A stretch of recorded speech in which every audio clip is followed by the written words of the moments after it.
Ika-47 Kabanata. Ang Diyos ang hari sa buong sanlibutan.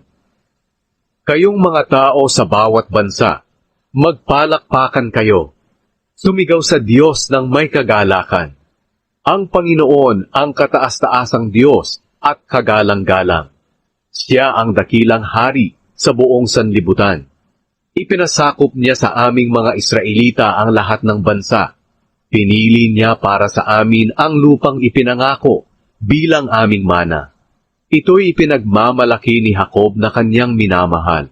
Ang Diyos ay umaakyat sa kanyang trono, habang nagsisigawan ang mga tao at tumutunog ang mga trumpeta.